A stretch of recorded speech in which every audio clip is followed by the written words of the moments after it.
Hey there, it's Kim with Cold Hardy Succulents, and I want to do your project for this Saturday. I have my little skulls laid out, but you've probably seen how I did them, but I wanted to show you how I do the eyes, where we have like pink and blue, and I just use a little nail polish. Normally I'll have them sitting in this tray upright so I can work with them. Let's move that aside and we'll keep going. Now, I want to soak that dirt, so this cup would normally be full of water. I'll just set them in there, maybe 2 at a time to keep them from tipping a little. And just leave it in there for a while and then let them sit in your tray for about an hour or less, So let's get that out of the way. Here's some cuttings. Let's see. I wanted to show you the process. I know I did a video on this. Here's your finished skull. But there's him after I cut the little lobotomy, the little heads off. But this is how I get them. And let me reach for my scissors. There is a soft spot. Some of them it's in the front, some in the back. On this particular brand, it's in the back here, so you can get a good start, and then you're just going to cut around, okay? You see the idea. Take your time, and I usually grip my scissors like this and really just turn the piece to get it to cut. I really like these sharp scissors. But okay, don't poke them into your hand. That part hurts. Once is enough. Okay, let's get on to making you a little skull. So I don't have a real good lighting setup, but these are going to be cute enough you won't mind.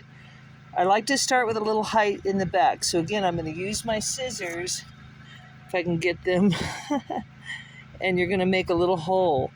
And just lay your scissors down and go ahead and set that right in that hole. And if you need to use your thumbnail to kind of give them some firming, okay, there, you see we have one.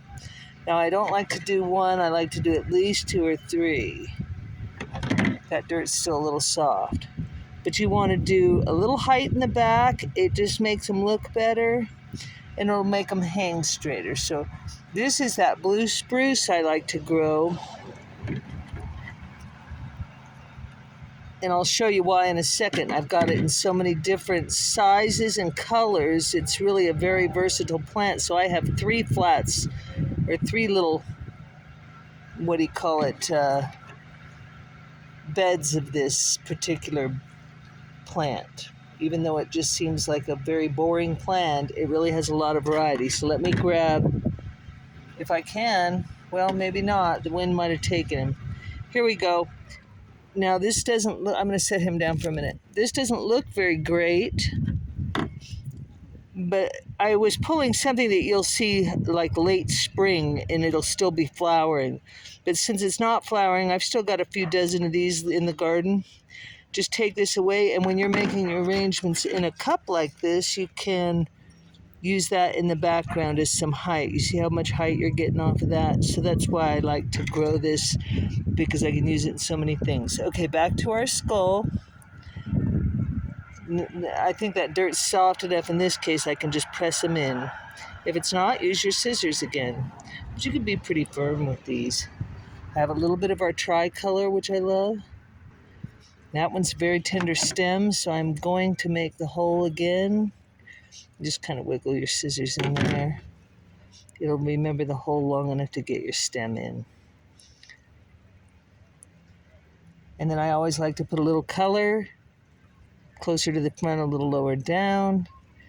And then we have to have a sempervivum in there. Look at those, they're already ready. Aren't they cute? So there is kind of what I like to do.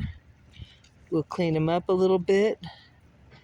But what do you think? Okay, and then another thing I do like to do is ask if a customer wants to have a little bit of extra length so they can hang it on a rearview mirror.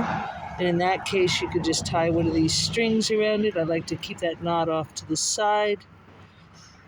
And there you go. They can hang it right on the rearview mirror that way. Okay, I hope that helps give you something to do today. Have a good day.